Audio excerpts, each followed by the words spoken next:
imensa, né, de estar aqui com vocês. E para a noite de hoje, eu trouxe o capítulo 5, né, Bem-aventurados os aflitos. Nós vamos tratar do item 11.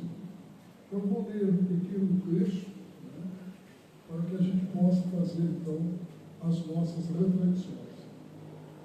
Diz o Evangelho segundo o Espírito. Em vão se objeta que o esquecimento constitui o obstáculo a que se possa aproveitar da experiência de vidas anteriores, havendo Deus atendido de lançar um véu sobre o passado. É que há isso vantagem. Com efeito, a lembrança teria gravíssimos inconvenientes. Poderia, em certos casos, humilhar-nos, singularmente, ou, então, exaltar-nos no orgulho e, assim, encavar o nosso livre-arbítrio. Em todas as circunstâncias, acarretaria inevitável perturbação nas relações sociais. Então, esse é um pequeno trecho do Evangelho. Então, vamos pegar no trecho do Evangelho onde diz: em vão se objeta que o esquecimento se constitui um obstáculo. Não podemos, assim, pensar, compreender o esquecimento do passado como um obstáculo. Penso eu que o esquecimento ele não se traz numa, como nós queremos colocar, lembranças que eu vou lembrar o que eu fui, o que eu... Essas lembranças, elas vão sendo projetadas no nosso cotidiano, de uma forma sutil, na qual esse é o momento maravilhoso onde você tem a oportunidade de fazer os coisas. Essa lembrança que muitas vezes queremos lembrar, projetar, que fomos, só nos traria mais acontecimentos, talvez, do que alegria. Mais sofrimento do que alegria e felicidade. No entanto, algumas circunstâncias que vivemos em nossa vida, nós temos a sensação de que já temos passado por aquilo. Há uma sensação que parece que eu já vivi isso. A questão daquele momento não é você buscar lembrar com detalhes o que você viveu, mas aquele momento é maravilhoso para que você possa ter a clareza de o que eu tenho que explicar nesse momento. Essa é a questão. A questão não é lembrar. A gente pensa assim, o que será que eu fiz? Esse momento que eu estou vivendo é o momento que eu tenho que ter a reflexão do para que eu estou vivendo esse momento. Não é para recordar o passado, é para viver o presente. Para viver o futuro. Senão não teria sentido de voltarmos para uma matéria física novamente. Não teria sentido. Qual é o sentido de estar lendo nessa matéria? Se não fazer um estudo daquilo que um dia talvez foi a minha própria falência. Então, nós temos que ter no obstáculo não como algo que nos prejudique, que nos limite. As pessoas falam, mas se eu não lembro, como eu posso? Não é um obstáculo, não é um limite, mas sim um recurso precioso que favorece o autoconhecimento.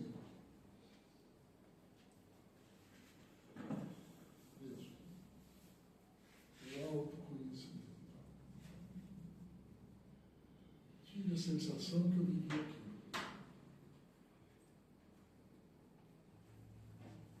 Agora, o que eu tenho que fazer?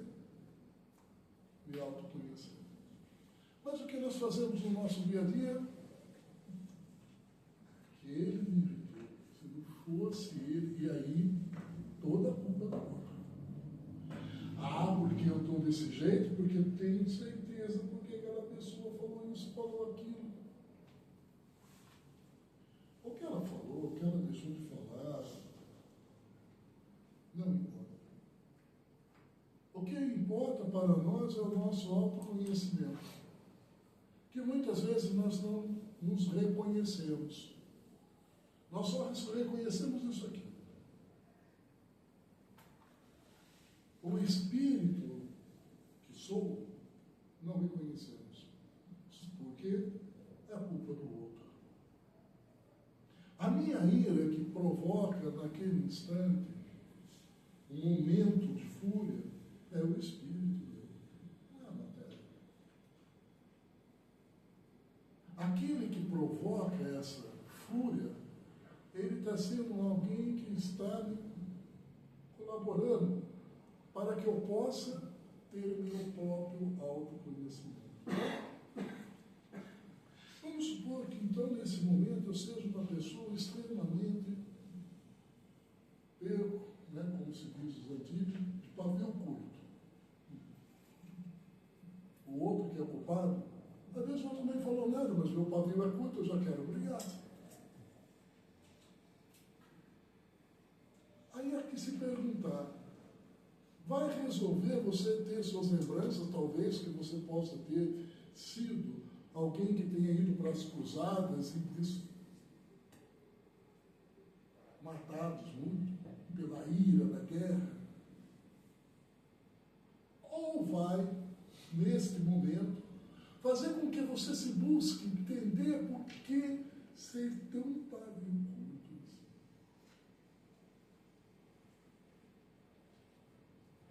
O que vai adiantar você se ver como um cavaleiro das cruzadas para ir defender a Terra Santa, onde, em nome de Deus, decapitou muita gente, mas não levava desaforo para casa.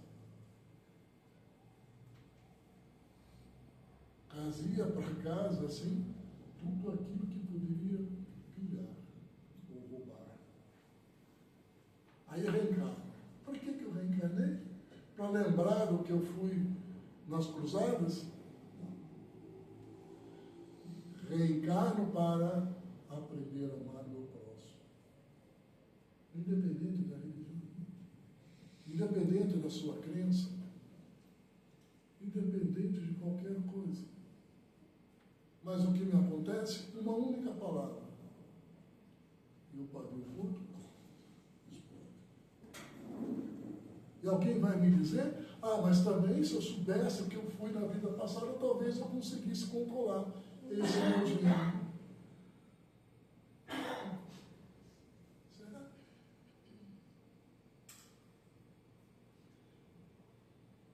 Outros vivem com uma culpa tão grande, tão intensa no seu próprio espírito, que não consegue viver essa vida.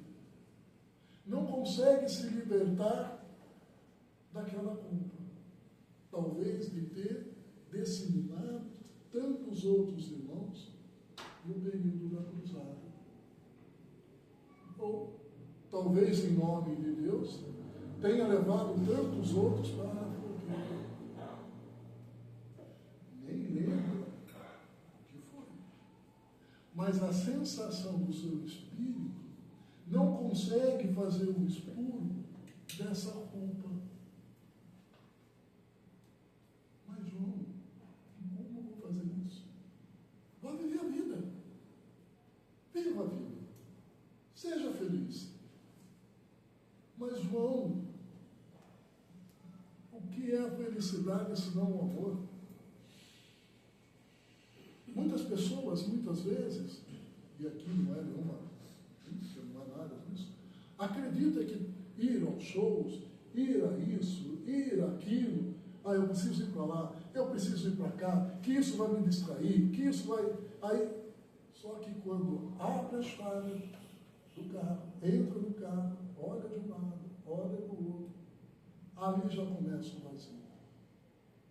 E quando abre, então, a porta de casa e entra, o vazio é mais extenso. E a culpa corrói. Para quê? Antes de lembrarmos o que fomos no passado, viver o presente. Amando uns aos outros. Dessa forma que Jesus nos ensina. Amar uns aos outros. Essa é a lei. Assim como Ele nos ama até hoje.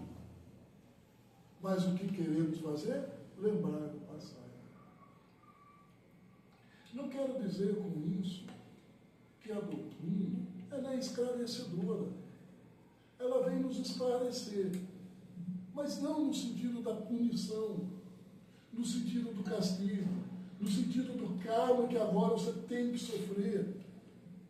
Para nos trazer essa palavra de reconhecermos como espíritos que somos imortais, que trazemos uma herança de vidas anteriores. Mas aquela herança que eu trago, agora eu posso lapidá-la nesta vida e distribuir amor.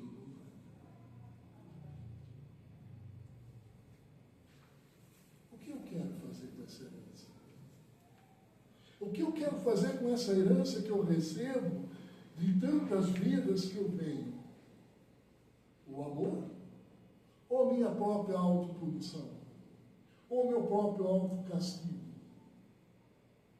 Ou meu próprio autoflagelo? Ou eu quero me reconhecer como um espírito mortal e agora começar uma nova vida? No sentido de me reconhecer como espírito que sou e fazer a caridade. Portanto, não realizamos o bem para compensar os erros específicos. Não é isso que eu estou dizendo. Ah, então, se eu fiz aqui, agora eu preciso fazer isso. Isso é egoísmo. Não é amor. Isso é moeda de troca. Se é uma moeda de troca, não existe caridade. Por isso da importância do autoconhecimento. É fácil? Não é fácil. Porque quando você se pega consigo mesmo, não é questão de ver os defeitos, longe disso. As pessoas já têm que ter, às vezes, na cabeça, meus defeitos. Que defeito? Você foi feito com amor e bondade. Deus criou você pelo amor. Você não tem defeito. O que ainda talvez pulse dentro de nós são as ilusões das paixões que trazemos dessas vidas. São isso, são as paixões. Mas não são defeitos. Nós não temos defeito. Temos a ilusão de acreditar nessas paixões. É bem diferente de defeito. Não reconhecer essas paixões, aí sim se torna um defeito. Porque você não quer reconhecer essas paixões que agora tem que ser expurgada do seu espírito. E aí se torna um defeito. Deu para entender? Mas ninguém é. Então vamos lá. As pessoas falam, mas eu tenho um defeito tão grande, eu não tenho paciência. Tá. E por que você não tem a paciência? Ah, porque se uma pessoa fala alguma coisa, eu tenho que dar uma resposta. Isso é o quê? Orgulho. E Então você não é que você não tem defeito. Você não consegue reconhecer esse orgulho que existe dentro de você. É diferente. Aí isso se torna um defeito. Expurgue esse orgulho. Você vai ter defeito? Não. Cristo tinha defeito? Aí todo mundo vai falar, mas era o Cristo. Mas por quê? Não tinha orgulho, não tinha vaidade, não tinha ambição. É isso que nós temos que entender como autoconhecimento. A doutrina, ela é esclarecedora. A questão é, até onde eu consigo alcançar esse esclarecimento? Até onde eu quero entender esse esclarecimento? Porque muitas vezes é muito fácil de eu falar, é meu karma. Por isso que eu sofro nessa reencarnação. Para pagar o que eu fiz. Que pagar? Você tem que expurgar. Porque senão na outra você volta do mesmo jeito. Não é karma no sentido que você... Não. Você tem que evoluir. A doutrina nos coloca que temos que fazer o quê? Evoluir. Ninguém retrocede. Todos evoluem. Mas se eu não quiser reconhecer ou me autoconhecer nesse processo, eu vou permitir que as paixões das heranças de vidas anteriores permaneçam em mim. Aí qual é a sensação que nós temos da vida? Que sempre acontecem as mesmas coisas comigo.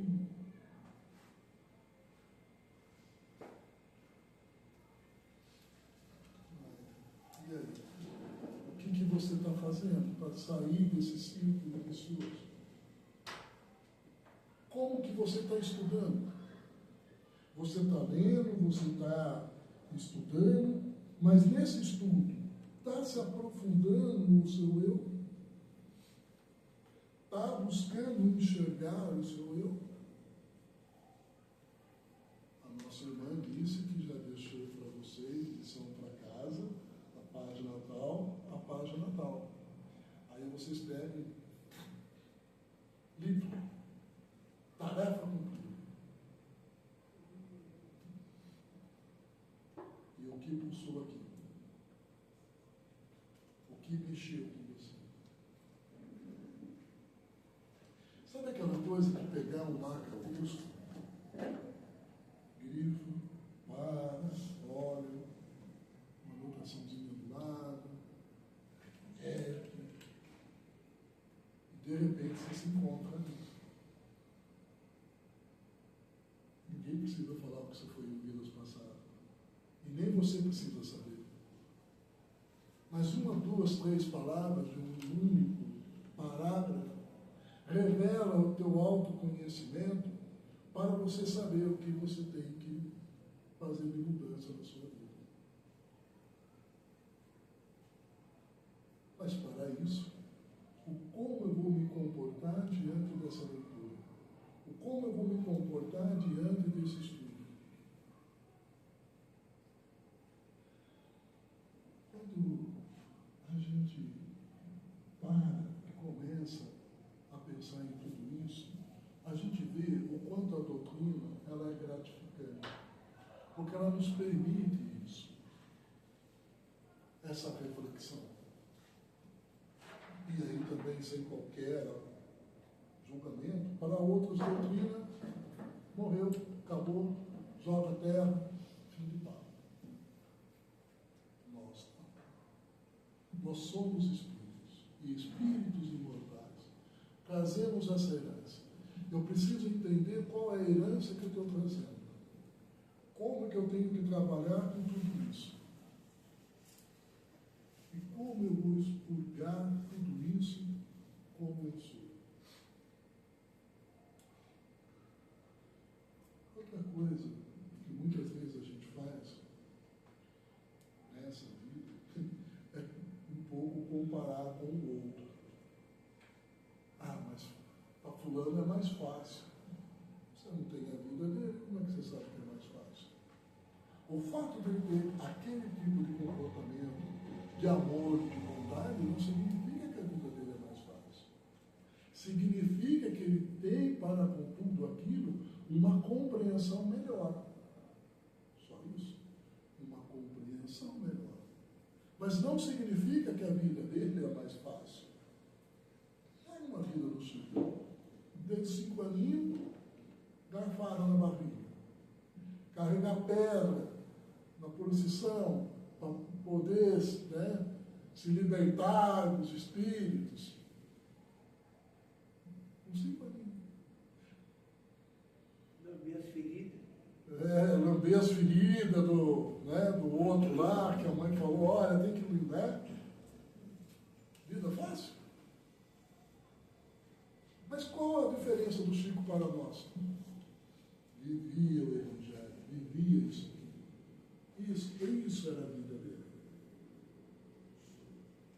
Tinha problema com a própria família. O próprio sobrinho vai falar que ele é charlatão. Tinha problema com as outras religiões. Nada fácil. Qual a diferença? Vivia o Evangelho. Ah, mas ele tinha um Emmanuel. Tá bom, tá certo. Que é para você?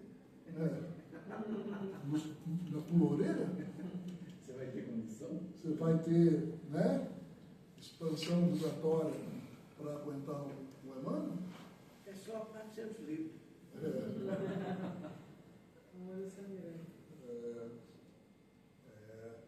Até 2, 3 horas da manhã escrevendo, aquele olho sangrando.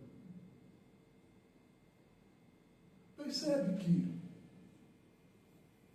nunca é o outro. Sempre vai ser você com você mesmo. Não importa a vida que você teve no passado. O que importa é o que você está fazendo com essa vida no presente. É isso que é importante a gente compreender. A doutrina ela é esclarecedora para isso. Esse é o esclarecimento. Ela traz um esclarecimento. Olha, você tem vidas e mais vidas e mais vidas. Dessas vidas todas, você fez isso, isso, isso. Por que você fez isso? Porque você foi muito aqui orgulhoso. Você foi muito avarento. Então são momentos agora de você vivenciar determinadas situações na sua vida para limpar, vamos usar essa palavra, né? Expurgar o teu espírito dessas mazelas, dessas ilusões terrenas, que não faz parte do processo evolutivo.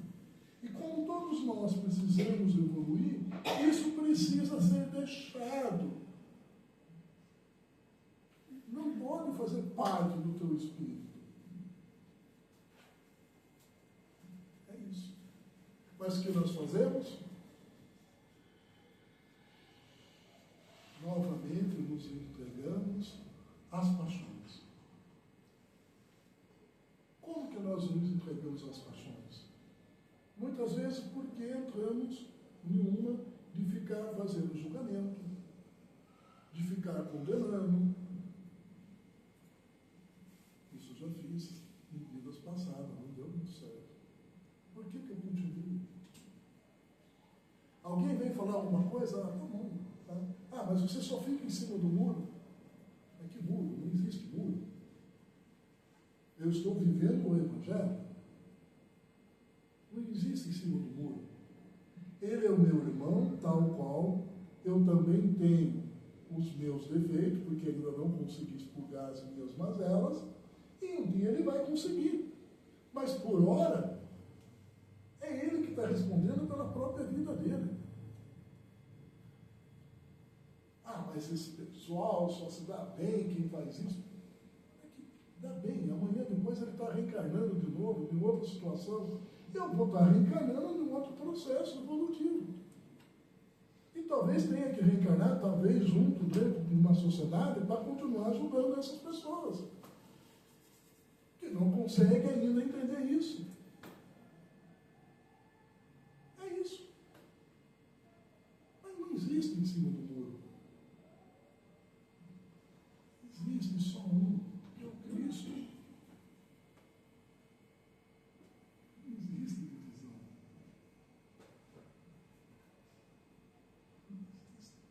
Nós criamos.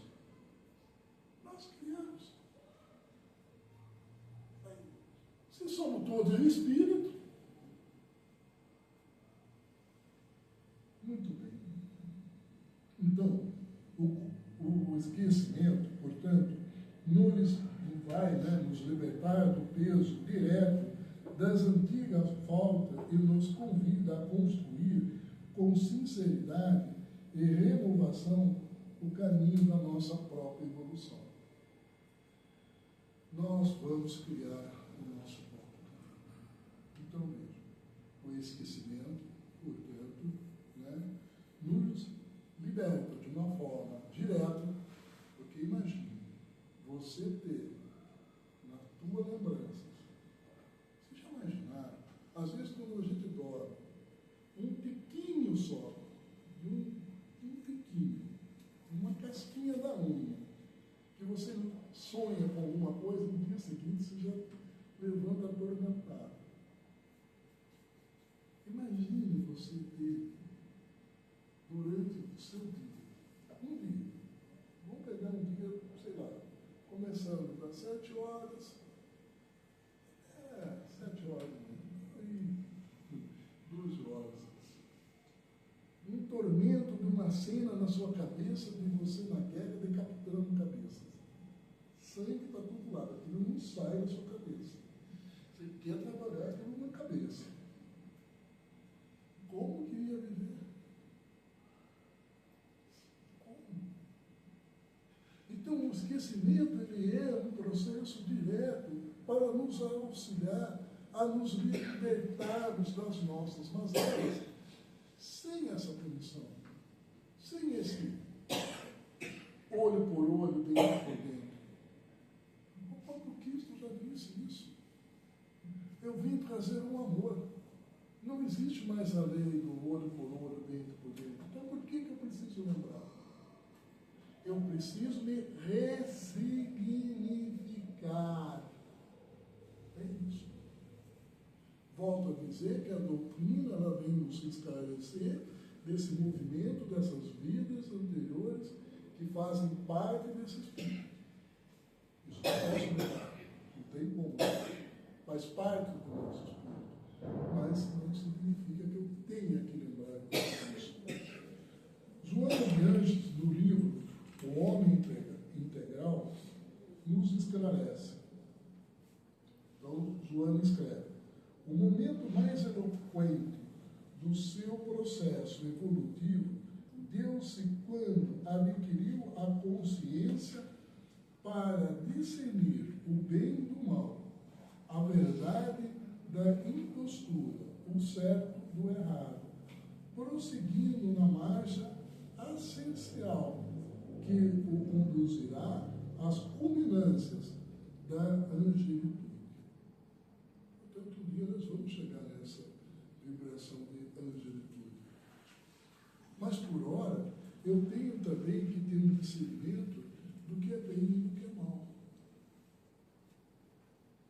Quando alguém vem falar do outro para mim, como eu me sinto, como eu reajo? Se julgo, já estou condenando.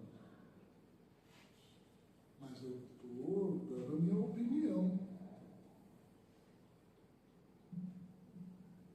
O Cristo alguma vez julgou alguém? Sempre em cima de alguma coisa que lhe era colocado, ele trazia um ensinamento por parábolas, para que as próprias pessoas refletissem sobre aquele momento. Mas ele nunca dizia, está certo ou está errado. E mesmo aqueles que o procuraram para a cura, ele dizia, o que eu posso fazer por você? Sempre de partir do outro. É esse exercício que nós, aos poucos, não é algo que se faz do dia para a noite, mas aos poucos, precisamos estabelecer dentro de nós. O primeiro passo já demos, que é discernir o que é certo e o que é errado. Já é uma grande coisa. Agora eu preciso viver esse bem dentro de mim, através da caridade. O que é a caridade? Muitas vezes é achar que o outro possa falar o que quiser de mim. Mas a caridade que eu posso propor é não dizer palavras que possam levar o outro a ser condenado.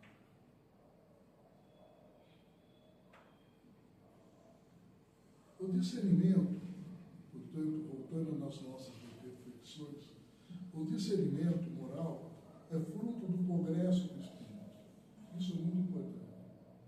A nossa questão moral, a nossa questão ética, é o que nos posiciona também essa evolução. Né? Portanto, resultado de inúmeras experiências reencarnatórias que ampliam a percepção e a sensibilidade e o senso de responsabilidade diante da vida. Então, essa questão moral, essa questão ética, são também resultado de muitas experiências reencarnatórias.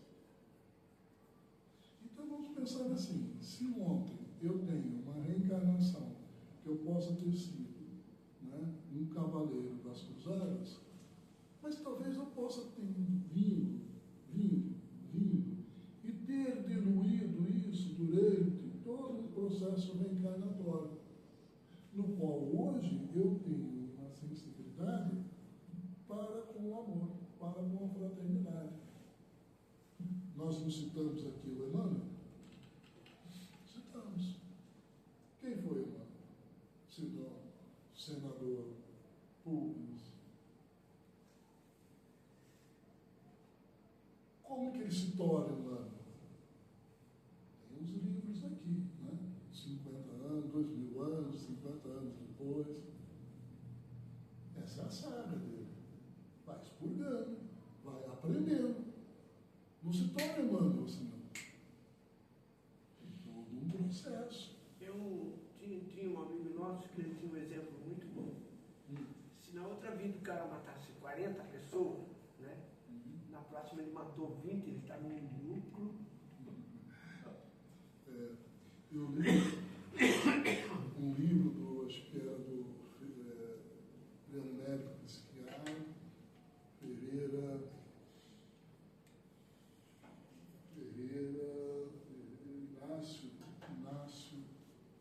Inácio Ferreira.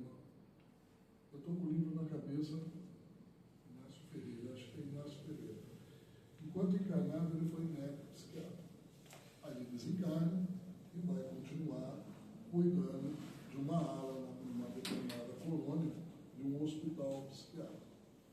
E ele, como médico, faz visitas, né, para os espíritos que estão em processo de voltar para a Terra, na matéria física. E tem um capítulo que vai falar sobre um serial killer. Né? E ele conversando com aquele serial killer, que tinha sido em outra encarnação, né? Enfim. E aí ele vai trabalhar com esse espírito, conversar. Antes dele ser um serial killer, porque esse espírito está com muito medo de voltar para a Terra e continuar com o gosto de matar. Gosto de matar. Prazer de matar. Né? Então ele começa junto, né, um tratamento com esse espírito,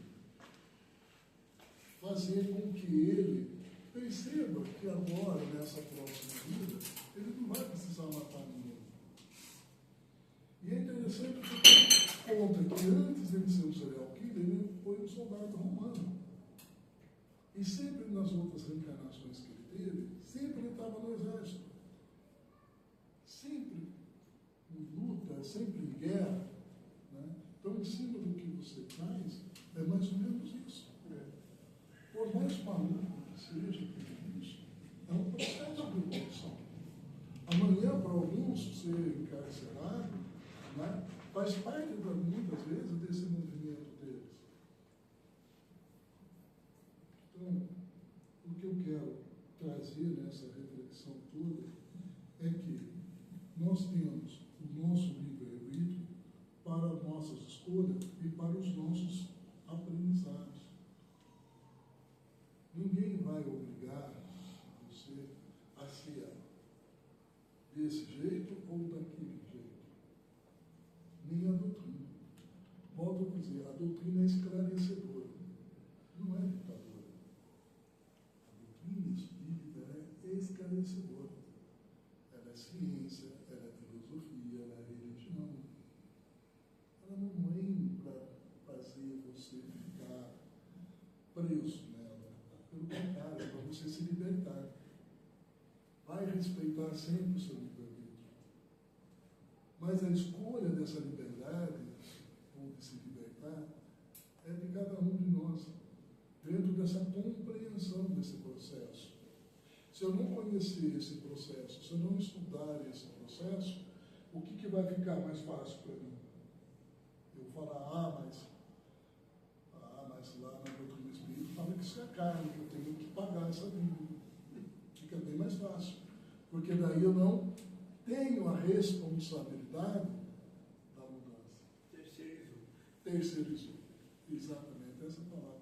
Eu terceirizo. Mas lá na doutrina fala que é meu karma, eu tenho que pagar isso. Terceirizou. E a sua mudança?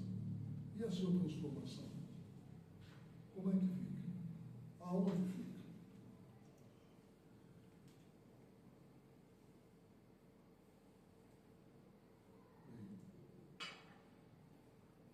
Então, a verdadeira, então, como a gente está falando, lembrar o passado apenas para ressarcir danos cometidos não representa a verdadeira evolução espiritual.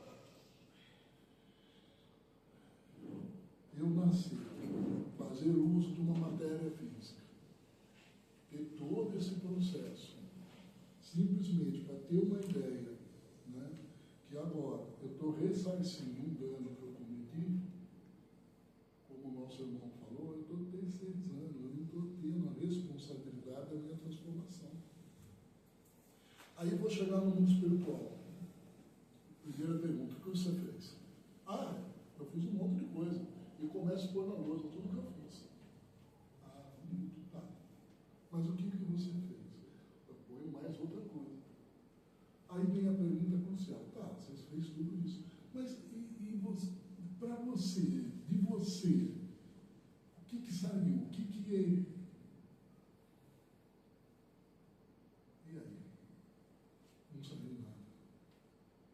Não tem nada. Só tem tarefas cumpridas. Amor, vibração, expansão de energia. Nada. Continua o mesmo velho espírito de tantas vidas anteriores. Chegou, condenou. Mas eu fiz, olha, eu ajudei aqui, ajudei ali, fiz isso, mas como você fez?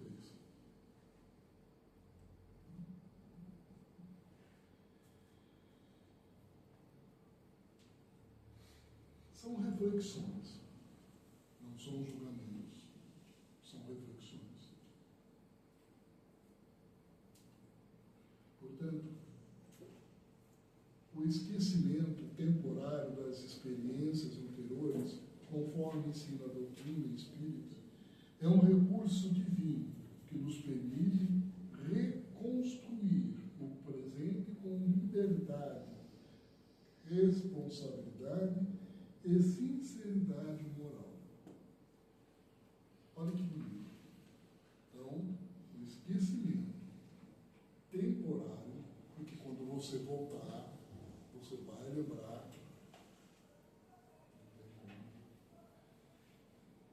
André Luiz, no seu primeiro livro, O Nosso Lar, só não escreveu mais porque os amigos explicaram, calma, nem tudo. Isso aqui já vai dar um bom pano para a manga, vamos só ficar com isso. Aqui, né? Mas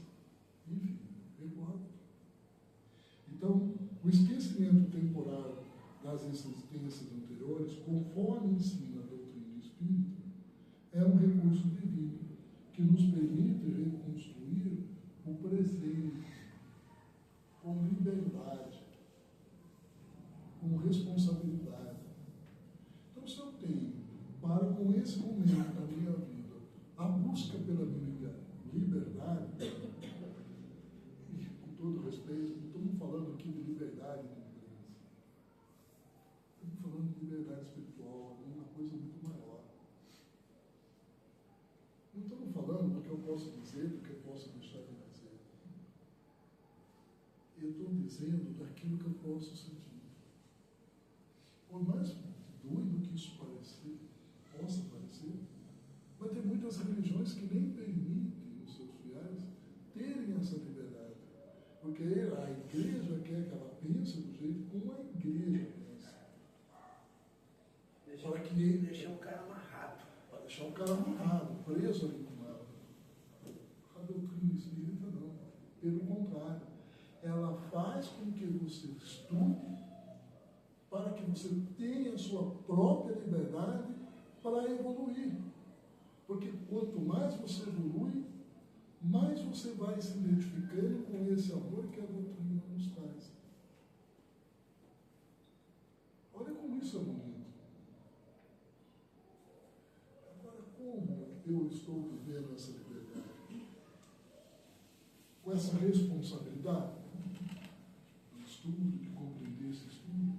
Eu estou vivendo isso com essa sinceridade moral e ética, que não é fácil nos dias de hoje. Não é fácil. Você tem que ter uma serenidade tremenda. Um pouco antes de vir para cá, estava com a minha esposa, voltando do trabalho, ali na Avenida Independência, bem em frente ao Corpo de Bombeiro, na Avenida Independência, bem em frente ao Corpo de Bombeiro. A gente ia virar para pegar a rua, ali, acho que é João Bota. João Bota, isso, ali, João Bota. Ele é Uber. Ah, João Bota. E aí o que? Eu já ia falar outro nome, já ia falar o nome de escola. Aí, cara, tem fila. E tem um carro na nossa frente. Tecnicamente, se você colocasse um pneu ali em cima da guia, daria para você passar. Mas se eu coloco o pneu ali é calçada. Não está passando ninguém, mas é calçada. Minha esposa parou. O carro que está atrás não teve tudo. Calçada, mas um pouco eu estava tentando no corpo do bombeiro. Calma lá. Essa é a sinceridade moral. Essa é a sinceridade moral. Poderia ele ter a visão que não estava vindo ninguém. Mas no imaginário dele também ele podia ver que não ia vir ninguém se vem um pai com uma criança. Porque ali do lado você tem uma farmácia. E se alguém sai da farmácia e ele está olhando na calçada porque ele passa para a calçada e vai para a rua. E aí não é uma curva, ele está vindo aqui e vai. Percebe como as pessoas estão vivendo? Não tem essa reflexão da evolução espiritual. A vida é agora e única. Eu tenho que viver intensamente. Eu não posso ficar parado aqui, eu não posso perder tempo aqui. Eu tenho que sair daqui, porque senão eu vou perder minha vida. Essa vida é eterna, filho de Deus. Mas o que ele aprendeu? Que a vida é única. Percebe como a doutrina ela é esclarecedora? Mas quando eu estou no meu dia a dia, eu lembro disso? Não, nem preciso, porque isso tem que estar em mim. Eu preciso lembrar o que eu fiz na vida passada? Não, eu tenho que viver essa vida presente hoje. E não permitir que uma vibração como aquela também me faça querer ser igual a ele. Porque talvez um dia eu já fui. Burro igual. É sério.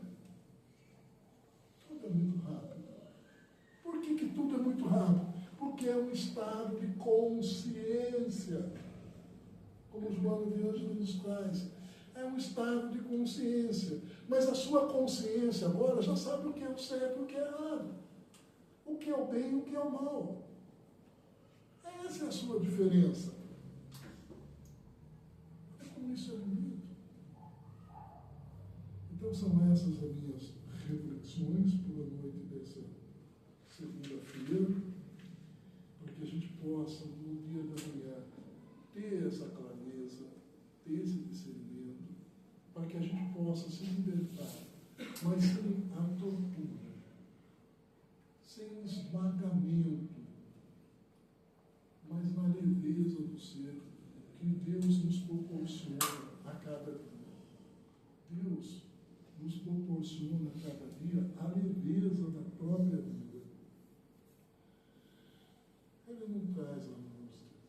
A angústia é porque eu tenho que expurgar aquilo. E muitas vezes eu não quero, porque é aquilo que me dá força para querer dizer. Mas se eu tiver a leveza, eu não vou ter a necessidade de nada. Então, acabou. Olha como que é beleza. Só que, qual é a sensação que a gente tem? Como se Deus tivesse nos dado aquele dia para nos curar. Não, não. Ele deu a leveza do dia para que você pudesse, na sua plena serenidade de consciência espiritual que cada um de nós trazemos em nós, irmos nos libertando das mazelas que trazemos